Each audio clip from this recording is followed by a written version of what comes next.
తమ్ముడు రేవంత్ రెడ్డి చాలా బాధతో ఈరోజు సెప్టెంబర్ 2 రాజశేఖర్ రెడ్డి గారు చనిపోయిన దినం గుర్తుంచుకో. ఈ వీడియో నేను విడిచిపెడుతున్నాను ఎందుకంటే రాజశేఖర్ రెడ్డి గారి రూట్లోనే నువ్వు వెళ్తున్నావు. ప్రజలను మర్చిపోయావు. నువ్వు ముఖ్యమంత్రి అవడానికి అనేక మంది కారకులు, అందులో నేను ఒకడిని.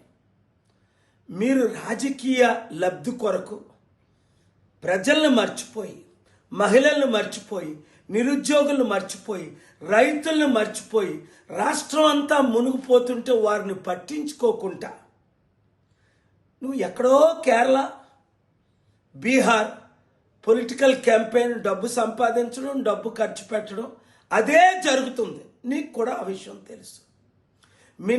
మినే టెకెల్ ఉఫార్సన్, త్రాచులో నిన్ను తోచగా నువ్వు దేవుడికి తక్కువగా కనబడ్డావు.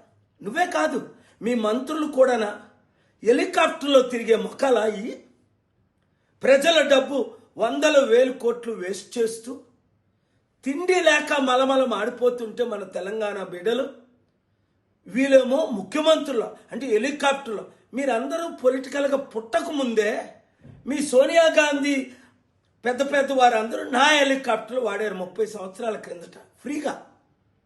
3 హెలికాప్టర్లు 91 నుంచి సొంత విమానంలో తిరుగుతున్నా. అలాంటిది ఇప్పుడు ప్రజల కొరకు జూబ్లీ హిల్స్ అంతా తిరిగాను, మెదక్ అంతా తిరిగాను, నల్గొండ అంతా తిరిగాను, 33 రాష్ట్రాలు తిరిగాను.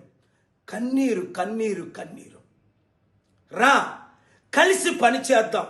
లేదా జూబ్లీ హిల్స్లో చిత్తుగా కాంగ్రెస్ పార్టీని ఓడించడమే నేను లక్ష్యంగా అడుగులు వేస్తున్నా. కలిసి పనిచేద్దామా? సర్వనాశనం అయిపోతారా? ప్రజల కొరకు పుట్టాను, ప్రాణమైనా పెడతాను, కానీ వెనక్కి తిరిగేది లేదు.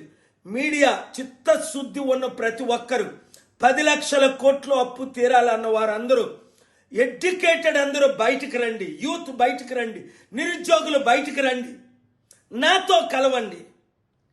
వారు కలిస్తే వారితో పని చేద్దాం. లేదా వారు మెడ వంచి, బెట్టింగ్ యాప్లు ఏ విధంగా మెడ వంచి పార్లమెంట్లో బిల్లు పెట్టించానో అలాగే మీ కొరకు నేను నిలబడతాను. ఈ వీడియో అందరికీ షేర్ చేయండి.